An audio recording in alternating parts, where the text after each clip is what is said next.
that. No, they did not. That could be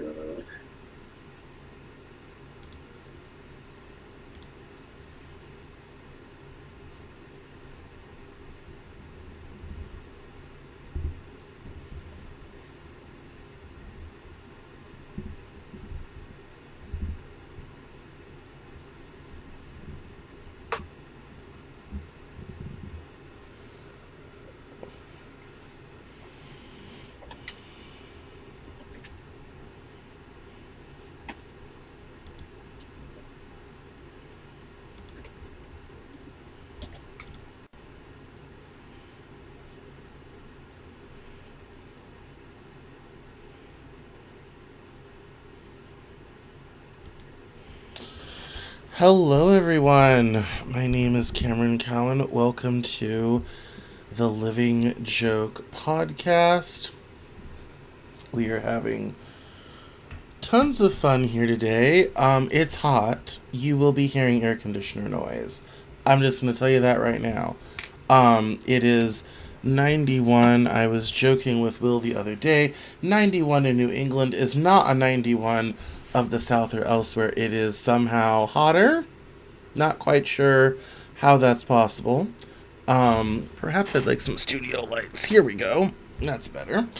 I didn't even put any face on today. Oh well. That's okay. We'll somehow manage to survive without makeup. But we have a ton of really fun topics for you this week. We're going to save Disney single-handedly. We're going to tell Bob Iger how he can save the whole company. We have lots of great ideas.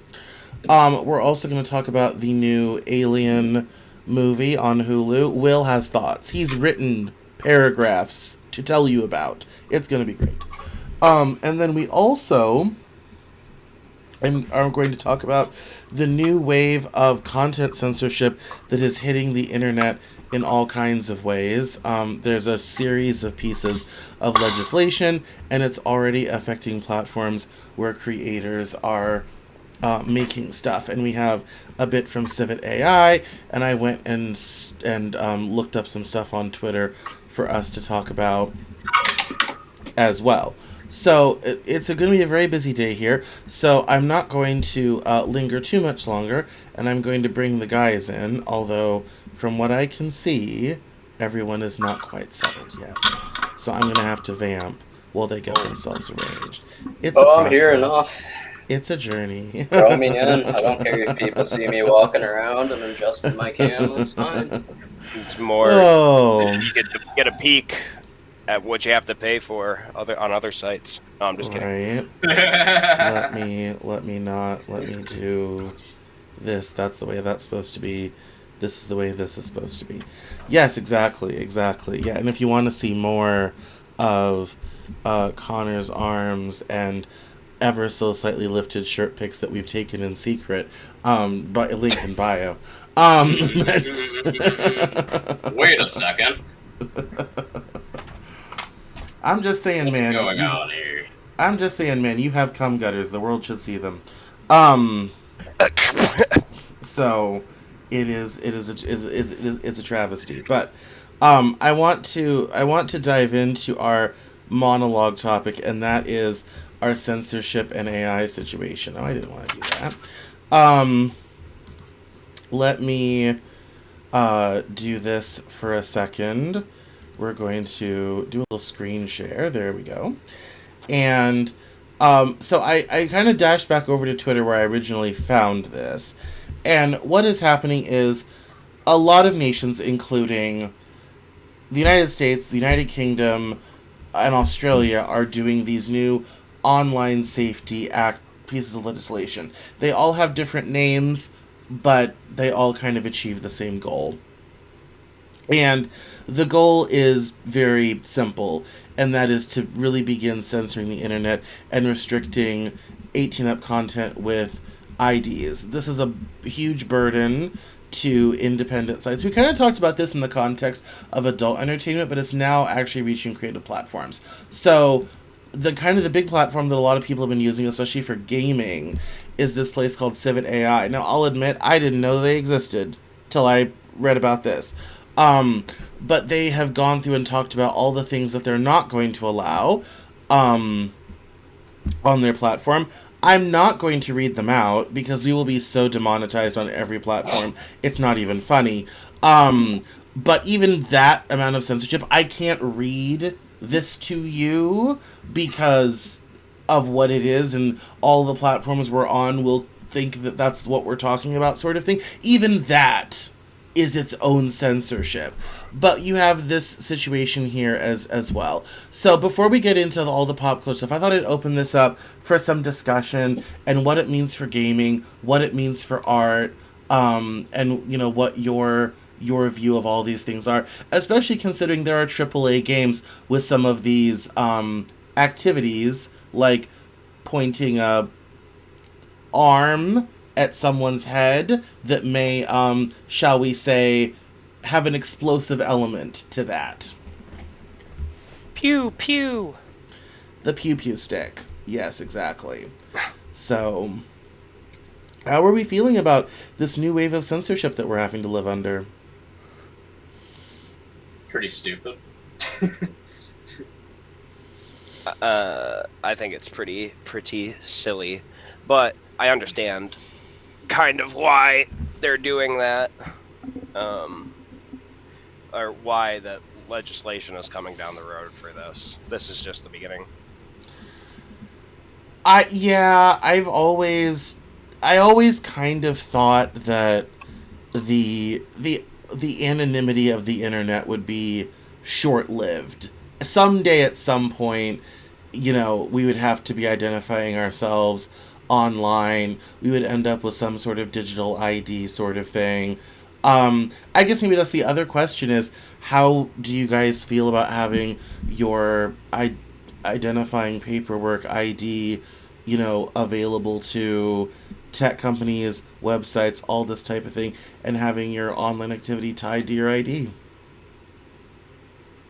Kind That of one doesn't really surprise me as much. I feel like that's been coming. I mean, if you buy anything with tech already, there's already usually, it might not be your ID, but they already have information about you attached to it. Right. Yeah, I mean, I don't really see the only reason this is getting more attention is because it's AI is in the news. But really this isn't anything like strange or out of like the realm. Like, it's not coming out of left field. You know what I mean? Like, this has been a long time coming. Like, also, like, talking about censorship in games, censorship in general, we're real controversial about that here right now. So people aren't going to be happy about it. And I understand. Well, I think the reason AI comes under scrutiny is it has lowered the barrier to entry to make the stuff. So that it's not just a handful of companies that one can, maybe have a sneaky chat with and get them to dial back on some of this stuff.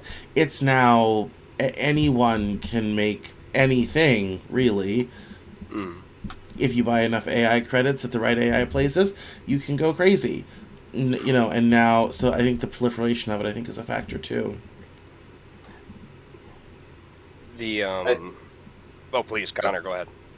Oh, I was just gonna say, I think where this for me really, I think an issue comes in, and we talk about gaming a lot on the channel. Will and I are gamers at this point. Is that this is gonna apply to that world when I'm sure a lot of companies probably intend to use AI to help them develop games. We already have, games made by Rockstar with sexual depiction, tons of violence. We have games like Boulder Gates 3. Yeah, you can turn the options off, but the amount of things that you can see in that game or be exposed to and whatnot. So for them to really do this at all for that world, or if there's got to be some way that if you're just worried about your AI, like let's say a game developer makes something and then they credit your AI for it, and you're worried about the consequences of that. There has to be some other way to work out those sort of things than to just completely sensitize your system.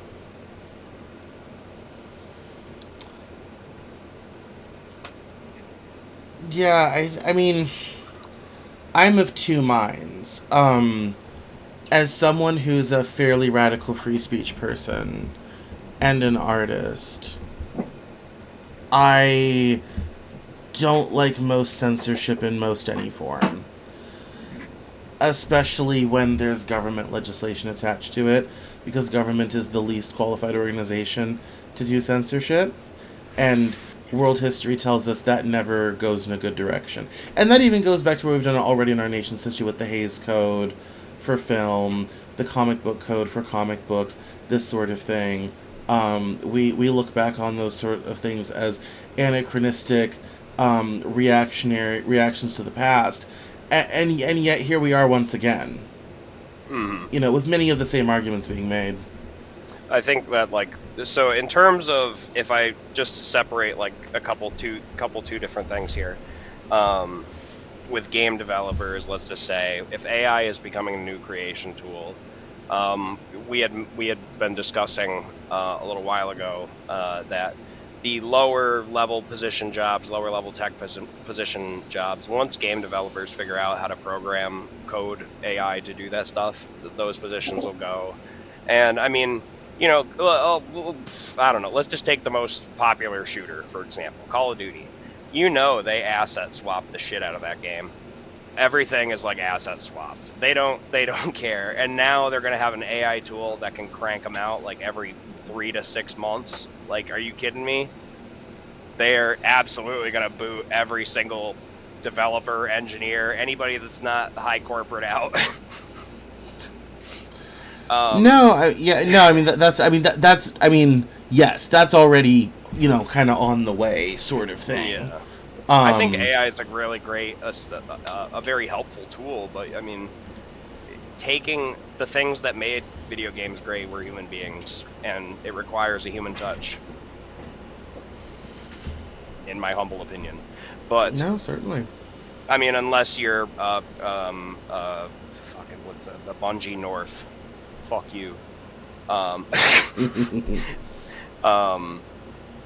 In terms of privacy, though, I don't, you know, people are saying this is a huge invasion of privacy, especially with censorship coming to adult websites and everything else. Even in, say, you wanted to buy a game on Xbox Live or PSN or something, and you got to upload your ID to prove that you're 18 years old or 17 years old per ESRB. I don't think that's like such a big deal, because I mean, we literally sign our lives away to these fucking smartphones. Like, this thing listens to me. Yeah. I'll be sometimes, I swear I'm not, I wish I was even making this up. Sometimes I'll just be thinking something and it'll show up on my phone. It's fucking weird. But if we talked about, I don't know, we'll talk about Ghost energy drinks today, I'll get suggestions on my phone. Like, they already listen to us. They've already heard me say my account numbers out loud. They've, you know, our phones and devices listen to us. I don't, you know, oh, now you got to upload your ID. I mean, yeah. 100% no. They do. Oh, no. I had a funny instance of that the other day when you mentioned a line from a particular Quentin Tarantino movie that I absolutely cannot repeat on the podcast. But like 2 days after you said that, brother, I'm scrolling through YouTube Shorts. I never see anything about his films, even though I really like them. And then, yeah, that scene from Pulp Fiction came up. Yeah. It's look up the cheeseburger scene, the one tasty burger scene, and then the scene after that, it's like Quentin Tarantino's house for coffee. That's all we're gonna say. If you really want to know what we're talking about, just go watch the movie. I didn't. I look at this really as an invasion of privacy and anonymity and all this sort of thing, which is, you know, supposed to be protected by the Constitution. But I also have a security concern. We already have data breaches all the time. I'm currently in. I have settlements out for probably 4 different ones waiting to get paid out from law firms for things. My other question is, who's actually retaining all this data and how secure is that? I And doubt it. because the tech industry's record is horrible. I mean, it's a Yeah. disaster. Yeah. No, there's gonna be issues for sure. Oh, there's going to be big issues. I mean, what that a few years ago. I mean, I say a few years ago. This was probably 6 or 7 years ago when Lizard Squad took over all of PlayStation. Yeah. There's class action lawsuits that I get emails about for data breaches on like everything. It's like, oh, this app you used was part of a data breach. I Really was in good the security. Experian data breach 10 years ago.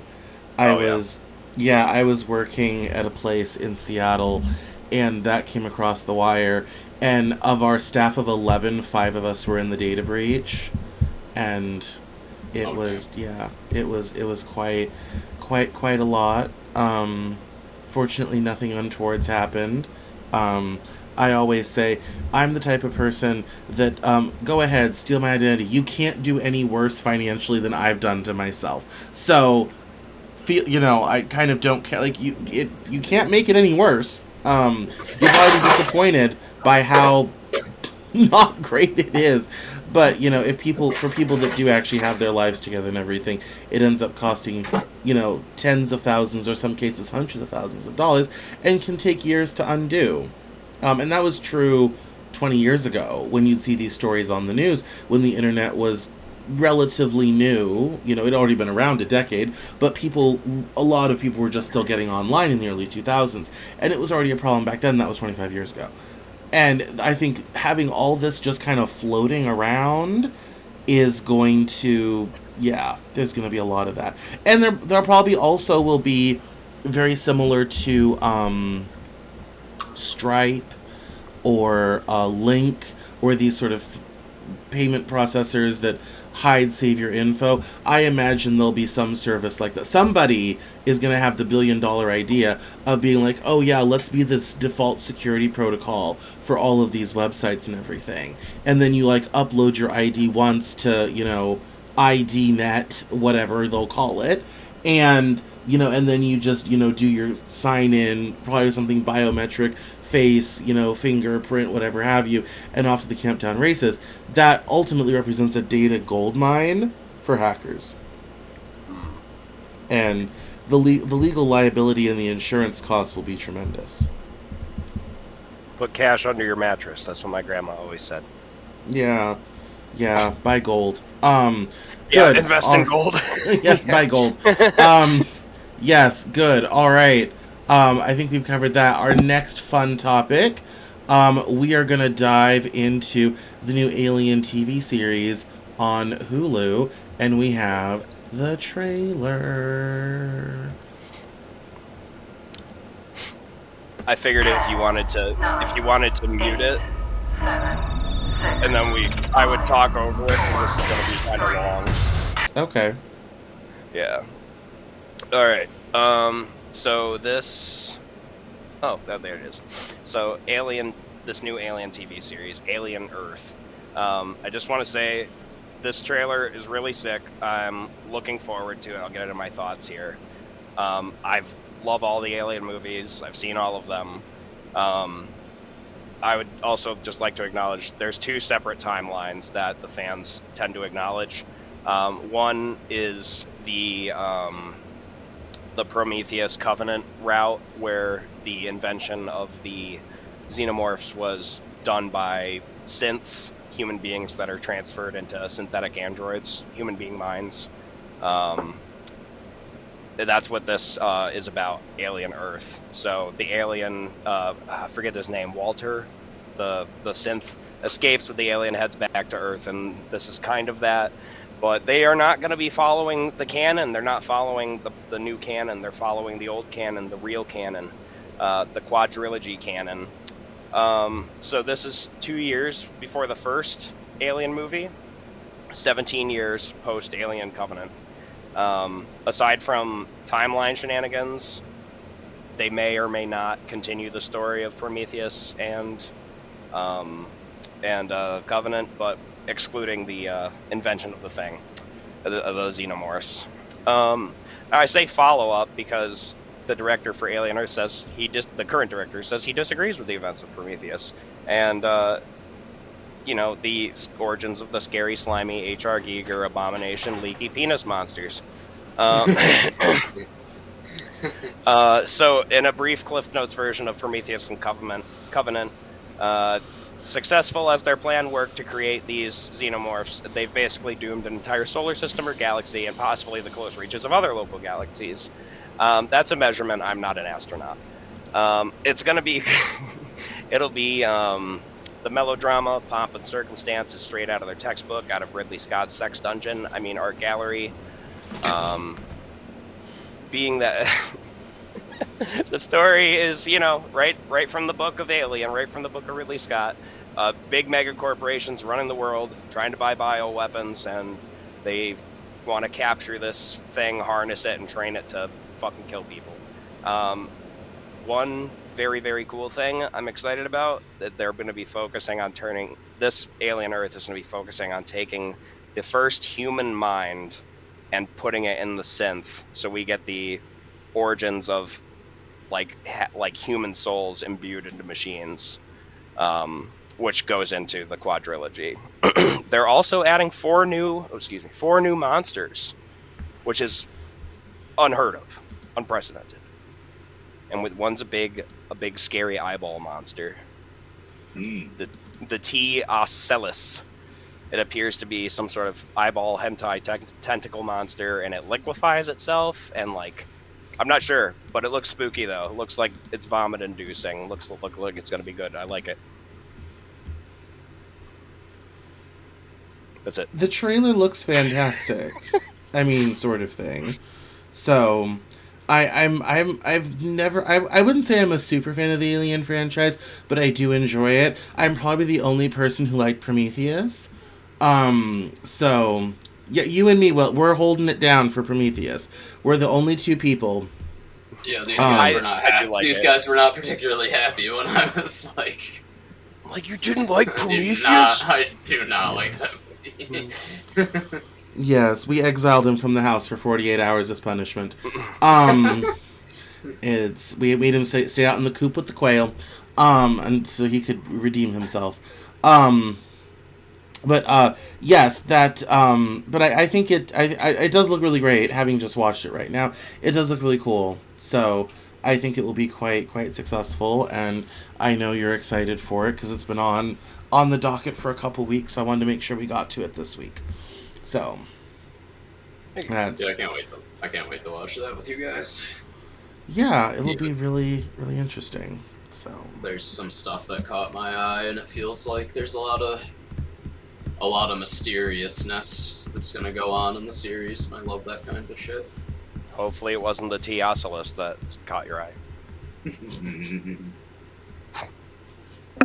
It was. That's that.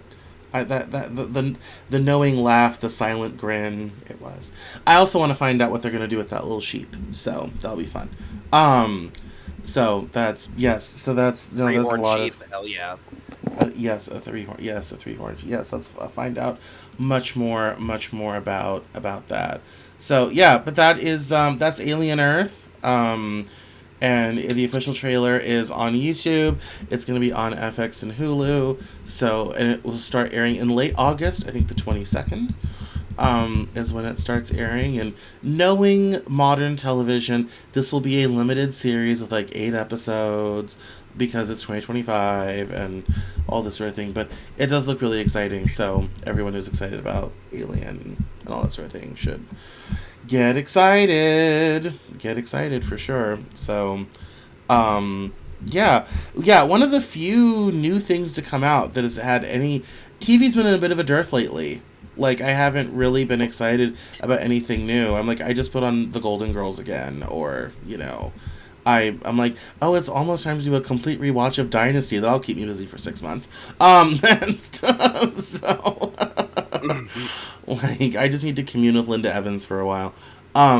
So it's nice to have something exciting happening. That's a lot of fun. So, Good. Let's keep things moving along quickly.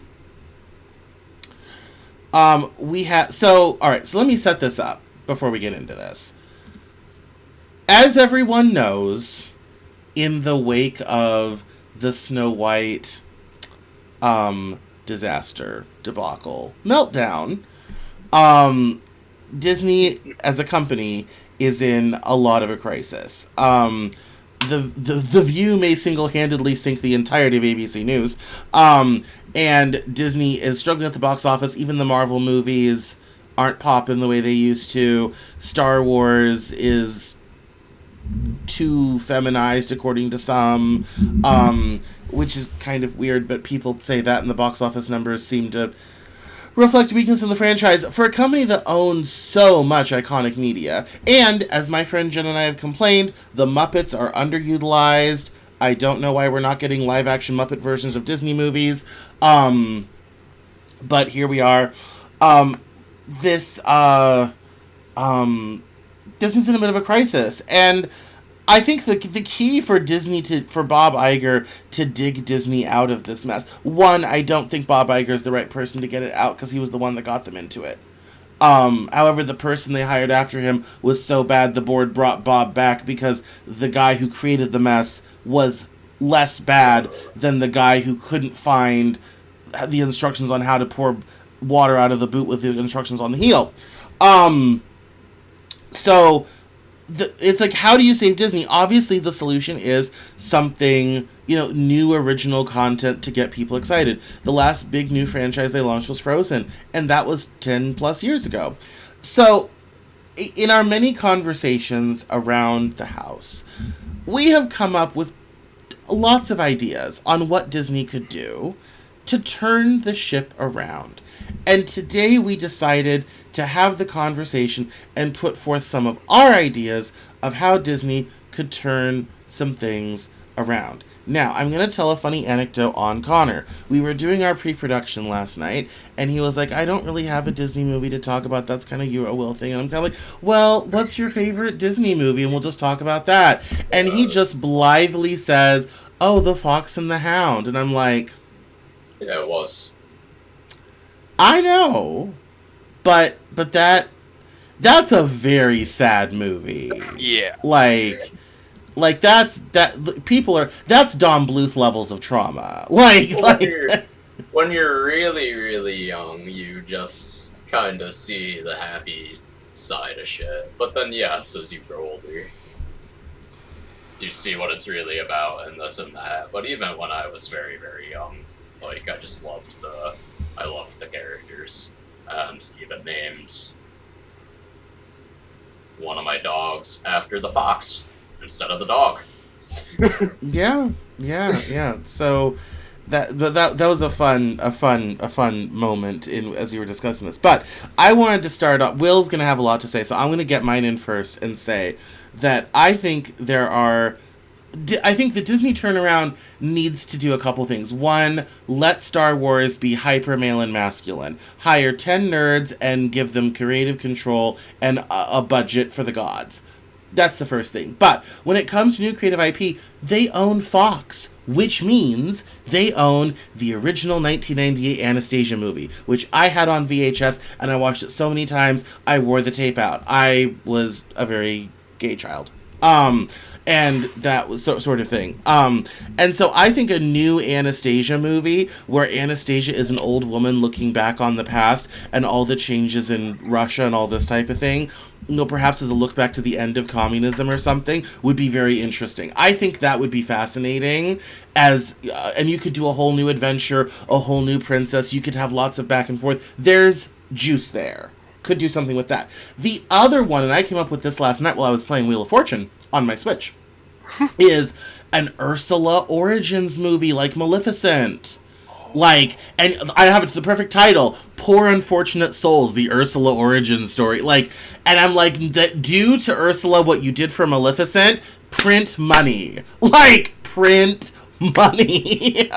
I'm like, this is yeah, that would just print money. Like, and you can have multiple ones. You can hire a great, actress, especially someone kind of a middle-aged, sort of older, which would make the DEI crowd very happy. I'm like, oh, get Bob Iger on the phone. We can save Disney.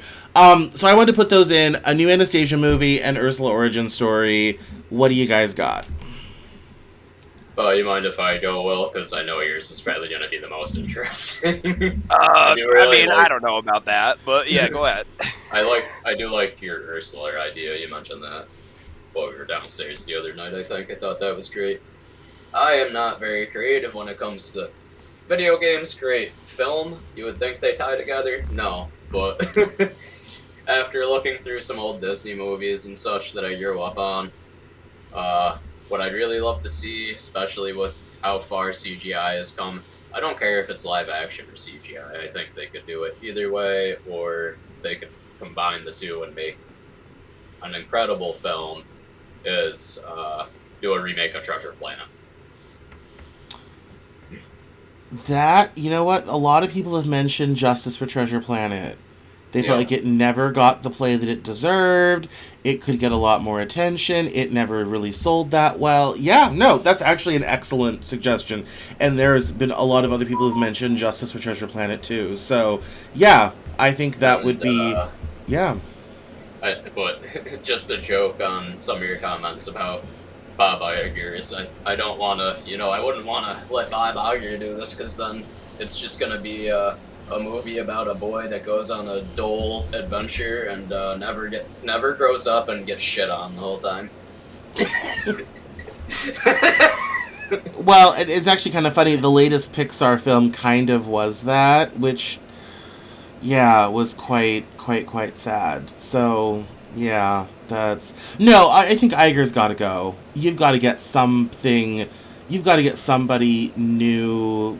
You've got to get a new face. And maybe someone creative. That's half the problem with Hollywood. It's been accountants and MBAs running the industry for way too long. Marina Sirtis from TNG was talking about this a little while ago, and how Amazon / Paramount / CBS was trying to low-key screw her out of getting paid for Picard seasons 1, 2, and 3, because they were not viewing her as the iconic face of a franchise. She was a line item expense. Napkins, tablecloths, electricity, Marina Sirtis, like Jonathan Frakes, sort of thing. And she also complained about the fact that, star power matters. They don't treat bigger stars that way, like Patrick Stewart, who was paid very handsomely without a lot of blah, blah, blah. But because she's, on the B squad sort of thing, even though you do not have a core TNG cast without her, like, at all, sort of thing. The problem really is that Hollywood's ran by MBAs and accountants. And I think Disney has suffered from that as well, sort of thing. So, yeah, Iger's got to go. Get someone creative in there. Will? I would love to see a remake of Treasure Planet. I did like the cut that we got, but if anybody's ever interested in watching a little bit of behind the scenes about that film and its development, go check out Bread Swords video. Bread, like the thing you eat, and the sword, like the thing you stab people with. And on YouTube, Treasure Planet, Disney's biggest mistake, or something like that. Yeah, Disney kind of intentionally fucked that film release date wise to basically shut the project down because they didn't like it, or they didn't want the directors to succeed or some shit. I don't know. But yeah, that and Black Cauldron, two big crimes against film. I did not know this, but in my research looking up some Disney films, I did not realize that in 2007, Guillermo del Toro and Neil Gaiman pitched a Doctor Strange movie to Marvel. But it would have featured Doctor Strange as a disbarred alcoholics physician in the late 1920s, early 30s, residing in Greenwich without aging for 90 years. And I'm like, that sounds like it could have been sick. Like, not this ching chong nonsense we got in 2019 or whatever. Like, he's got like a little like Asian servant, little bald Asian servant man that follows him around, and it's like, what are you doing? Doctor yeah, what's Strange and his Mr. name? Washy Washy. Good He's lord. Mr. Washy Washy. You stole my shirt. I don't have your shirt, Doctor Strange. Yes, you do have my shirt. He just opens a portal. No, I did not know that about the Guillermo del Toro Neil Gaiman thing until I saw that in your notes. I did not know that. It was really fascinating. That would have been interesting. Very, very similar to Fantastic Beasts. What they did with Fantastic Beasts. They took the Harry Potter universe back to the 1930s. I will say my favorite Disney movie growing up, as much as I loved all the classics, the one that I still watch over and over again today, much to Cameron's chagrin, is The Emperor's New Groove. It is a surrealist masterpiece of a comedy movie, animated comedy movie. It's wonderful. I love everything about that. But fucking Bob Iger, you keep your filthy hands off of it. It's perfect the way it is. We don't need a fucking live action remake. Don't touch it. If that Part of my problem with The Emperor's New Groove is it never had much appeal to me. I also had aged out of Disney movies when it came out. So, but I share the same opinion about what they did to Beauty and the Beast. I was horrified. Like, no one wanted that. Like, children, just put, the original 1995 one is the most perfect 2D animated movie ever made. They animated Forks doing the can, and it's gorgeous. Bring me 10 7-year-olds, and I have a sneaky suspicion if I put on the old-fashioned 90s version, they will love it. And they made all the characters look so weird. The clothes were wrong. Just like that one sound on TikTok. Like that was my impression of the live action Beauty and the Beast. Sort of things like. And these were so many beloved films and stories. I mean, growing up, my aunt thought the Disney store was like a prime shopping destination. So we had all the movies on VHS. Like, I mean, name it, we had it on VHS. And that was, I mean, these were wonderful, amazing, things. And again, it's the old idea of you spent hundreds of millions of dollars on that. Maybe try something new, It's like you own a third of American media. There's no one with an original idea in the entire company. I mean, we might as well hire the janitor. Find out what his kids like. Make that. Yeah. Like, at this point, the man who cleans the toilets would be a better creative than anyone hired in about the last decade. I would rather be like, sir, what movie do you want to see? Great, we're going to make that. Everyone get to work. Call the lighting people. Yes, that's what we're going to do. Like, that would be, whatever he would come up with would be better than what they've been putting out. There's a Star Wars IP I didn't know about. I found this out. Star Wars Tales. Anybody ever heard of this? No. No, I have not. Alright. I was aware of Solo and the Clone Wars, but I didn't know about a Tales. Oh. So this came out apparently, I think, in the 90s, early 2000s, and they had Lucasfilms. It was these basically like made-for-TV series of movies that were out, and there were like 3 or 4 of them. This one is called Star Wars Tales Underworld, and it was mainly centered around bounty hunters like Boba Fett and stuff like that. And I'm like, I smell a remake. Why don't you do that? Yeah, it was print. Also, yes, I smell a remake. As we're on for Star Wars, I mean, where's the sequel to Rogue One? To be honest, I will be honest, I've never seen Rogue One, but from everybody I've talked to who's a big Star Wars fan, much bigger than myself, sorry guys, the fandom, but they're like, everybody says Rogue One is the best one out of the new ones that they've seen, so I don't know why they are. I did a complete rewatch. So on the Cameron Journal podcast, I did a Star Trek versus Star Wars episode, and I rewatched all the Star Wars movie, not in their order in chronological of release. Rewatched them all in preparation to do that. This took several months to put together. And I agree, Rogue One was quite amazing. It is quite good. But that 90 I didn't maybe miss that in the 90s. That sounds really good though. I Smell a Remake. Yeah, that would be amazing. I would like, if they were gonna do a live action remake, I have a few that I wrote down. Yeah. That would be cool as live action only. A new live action remake of Atlantis. Ooh. Yeah, I'd get into that.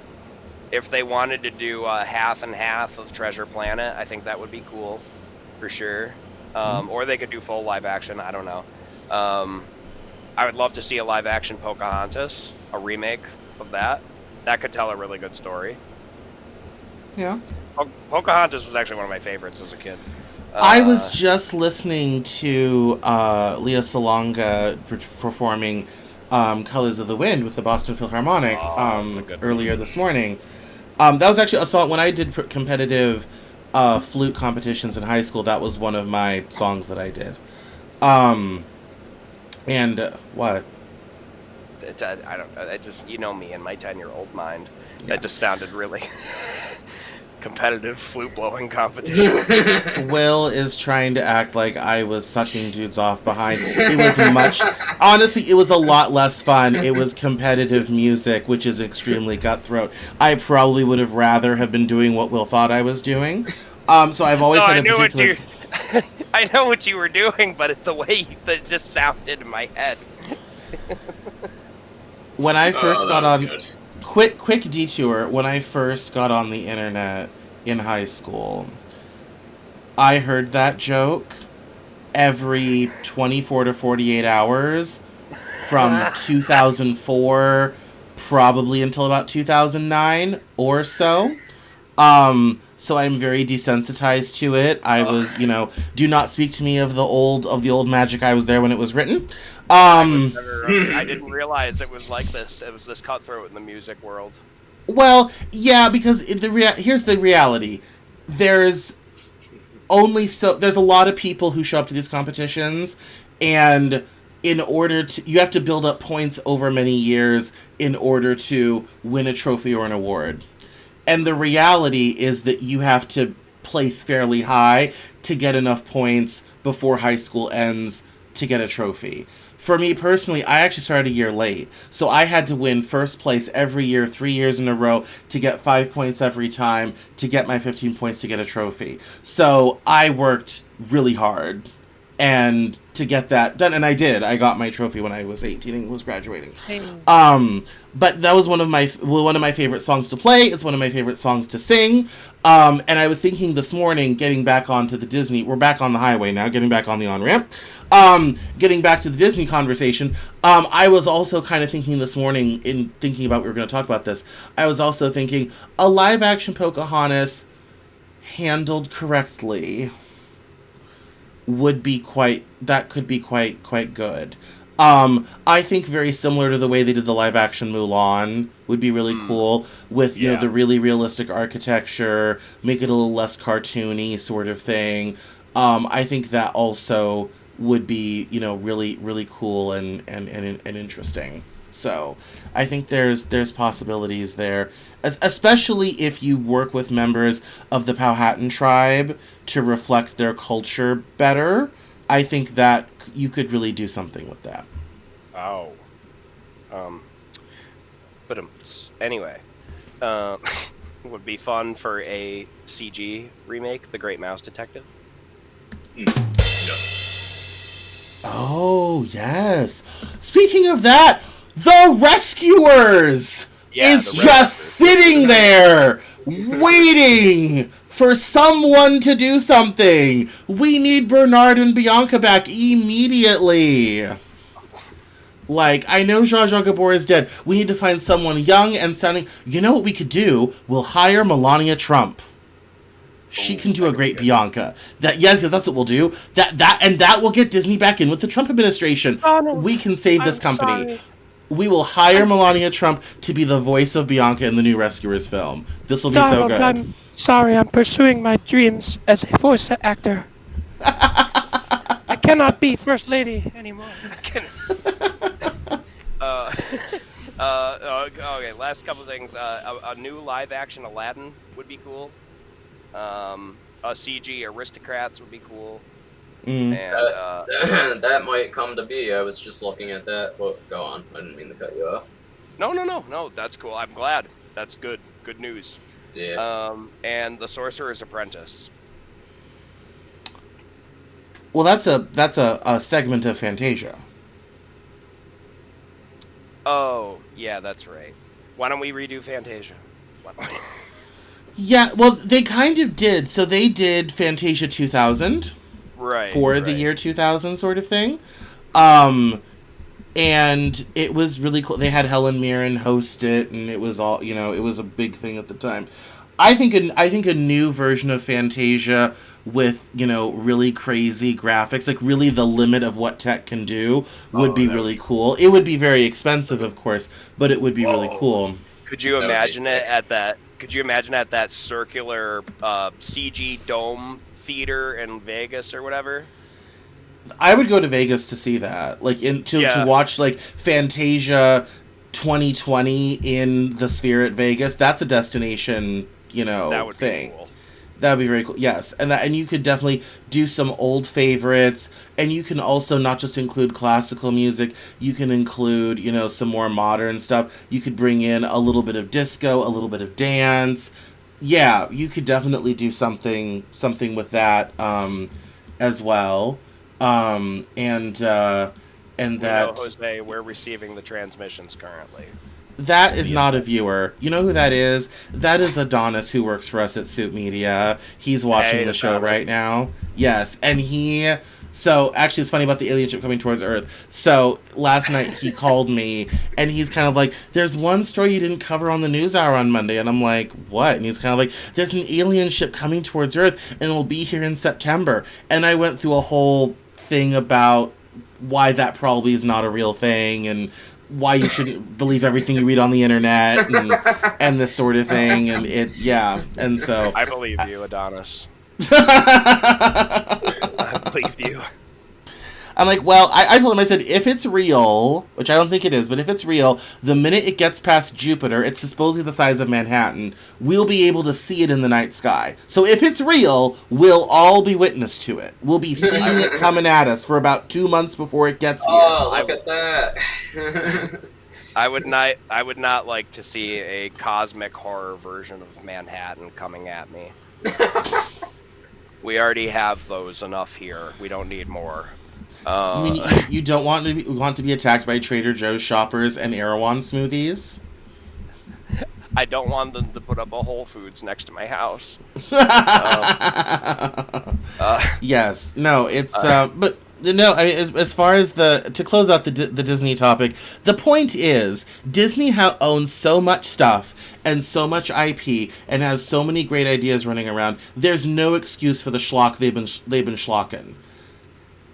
And my original quick idea, this is the only thing I had left, was, why don't Bob Iger, listen up, a small marsupial begins a perilous journey to save his village during an unexpected drought. It's the main character's objective to find the source of the drought, solve the mystery, and survive. Along the way, he will meet a lovely cast of characters, and some will become his closest allies, some may have ulterior motives, but one thing is for sure, many will die if our hero does not persevere. Mm-hmm. Yes, especially if it's like kind of like A Bug's Life, where it's like a farmer who's plugged up the ditch because his water allotment is gone, but for his little friends, it's a death sentence sort of thing. It's those guys who do the YouTube primitive building that cut off the water supply. Yes. No. Yeah, that would be a lot. I think the cute, fun things like that would be a lot of fun. You could have a little love interest, a little lady marsupial, who's like, I believe in you, sort of thing. Like, yeah. But again, all of these ideas are Do it, awesome crew. wonderful and fantastic, and is so much better than anything going out right now.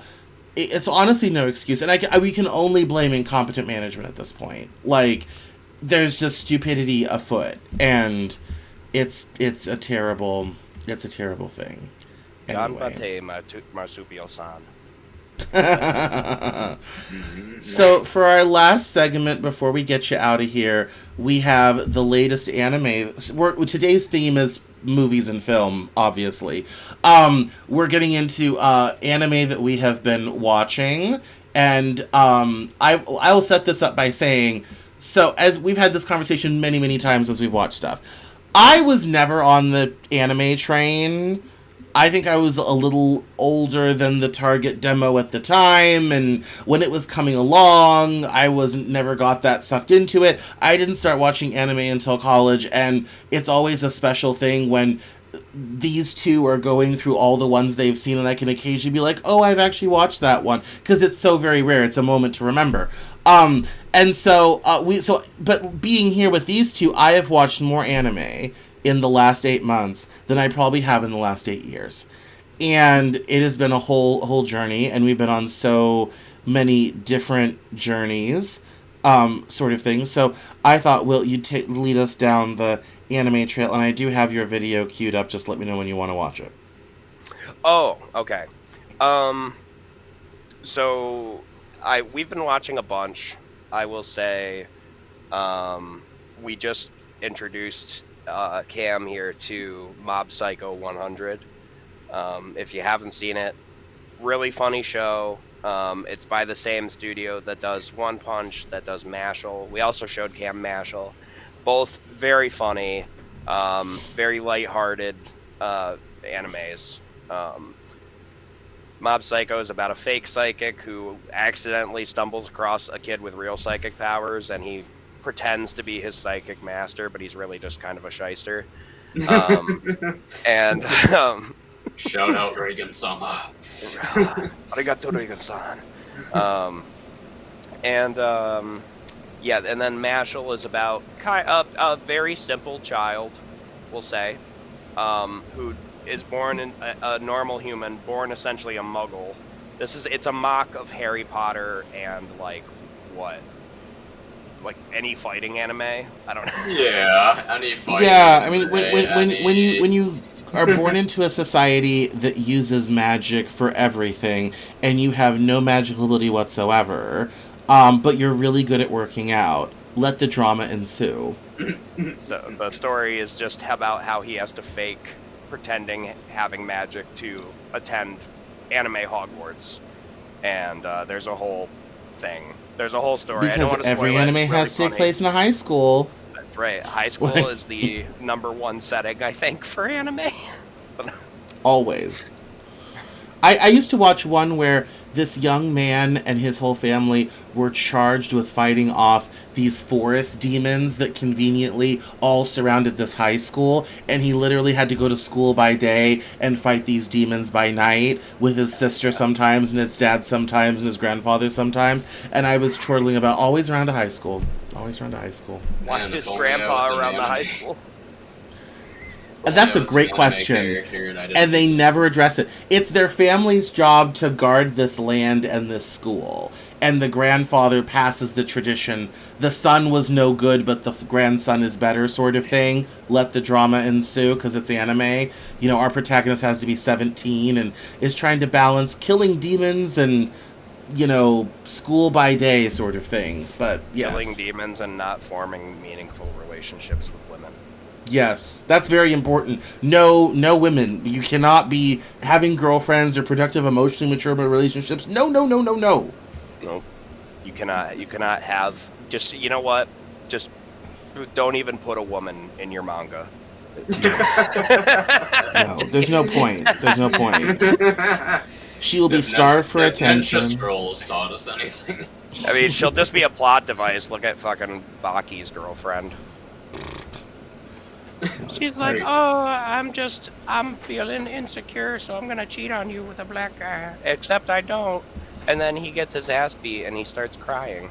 Yeah, she just Ollie Jr.'s whole story in that Yeah. manga is just tragic, man. She just Poor Ollie. leads him on the whole time, and then, spoiler alert, Poppy whoops his ass. in like 1 second, like literally Yeah. 1 second. maybe two panels. The whole thing's over. So, Marshall's good. We've also been watching JoJo's Bizarre Adventure, and it is bizarre. Which I love, that I had never seen before, and Will has introduced me to that. And now I've taken a custom to running around and yelling, "Oh my god!" He really Yada, does yada. that too. He does. Yes, no, I definitely identify with a young man who dresses like a 1950s greaser. Sure. He's only a little boy. I At wanna- 6'4". I don't want to spoil any of the show. 6'4", I would 220. I'd comment on what a certain character might have had to do to pull Naref on a staircase, but I feel like I can't explain that without immense spoilers for the series, so I won't share that here. Go watch it, and then come Yeah. back. The next time we talk about anime, there'll be no spoiler warnings. Right. Yes. So yes, we've been watching so much. Any standout any standouts, besides JoJo that we've been watching lately that you guys are re-loving for the second time, loved for the first time? Well, Mashl's great.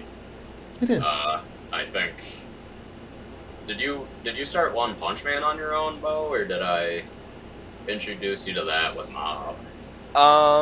No, I watched One Punch Man, and then you showed me Mob later. But Shit. I haven't seen. There's a second season of One Punch Man, isn't there? I think now. I'm not even Now. sure now. There might even be 3. Oh, okay. I haven't seen. I only ever saw the first season. I was like, I know there was talk of a sequel coming out, but I didn't know if it ever actually happened. Yeah. Alright, so we both watched One Punch Man on our own. I introduced him to Mob, and then he introduced me to Mashal. Mashal just cracks me up. Oh, we also watched that Ragnarok show. That was good. Oh yeah, Record of Ragnarok. Yep, that was a good one too. We do love some Record of Ragnarok, except for the little whiny girl that is the plot explainer. Yes. When we already have like 3 other dudes, like Adonis is not you, Adonis, not Adonis in the chat, Adonis in the show. It's also like a plot narrator, like, oh my god, what does that mean? Type of thing. It's like, we don't need Yes. more than one, bro. But that's really my only criticism about that show. Otherwise, love it. Although, to be fair, Adonis in the chat does sometimes do that about Suit Matters. We love him, but he's only been with us a couple months, so there are sometimes moments kind of like, I know all this stuff is happening, but what does that mean? We do sometimes have those anime moments in actual business conversation, which is hilarious. But we love Adonis, we love him at Soup, and he's going to be great. He's going to be great for us. I'm really hoping in Ragnarok that they'll do a battle with Odin. I don't care who he fights, but I'm pretty that sure would be Odin's the fucking next awesome. one. Or no, Odin's not the next one. Hades is supposedly the next one. That'll Yeah. be cool too. It's nice because I've watched a lot of anime because I've unfortunately and fortunately in some ways had a lot of time to myself. So I've seen a lot of these things, and it's always fun having a reason to rewatch them and show people who's never seen these things, these great stories. I showed these guys Evangelion, JoJo. That was Mob. fantastic. Connor knew about Fire Force. Connor, how are you liking? You're watching the second season of Fire Force now, right? I'm gonna watch where I left off. I think I was probably on episode 3 of season 2. And then I'll finish that off. That way we can all watch season 3 together if we'd like. Cool. I have been Yeah. very excited to show them things that are not anime. That's a topic for another day. But I'm Connor's excited to watch Beast of a Billion Backs from Futurama, so we're gonna try to get into that here soon. Absolutely. Because it's a Futurama movie and half of it is set in a D&D universe, which is a lot of fun.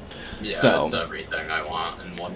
wrapped in one present. It right is. there. It is hardcore nerd fan service. They know who watches that show. Um, The last thing is I actually have a video for, in Cam, you can go ahead and cue that up. mhm. You can leave it on low volume. The music is still fine because it's not copywritten. Or they're not going to yell about it at this point. This is a movie of an anime movie, Fist of the North Star. This show is so crazy. Oh my god. This is the movie adaptation, which covers the first arc in the story. This video is the manliest scene in history.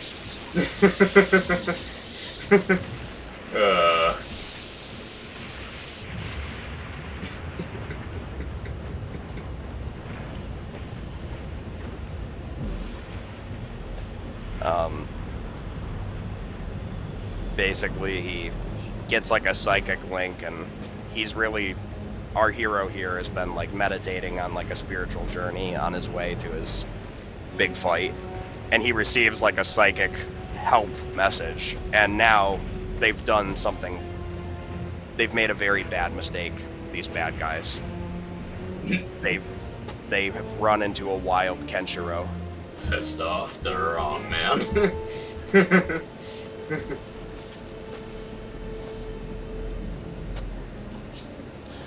You said to 47 seconds, and we're like at a minute 10. Yeah, you yeah, want to stop yeah. You it can here? shut it off now. Yeah. Okay. Okay. The rest, I was gonna say, we have to cut it off here because then it'll get demonetized.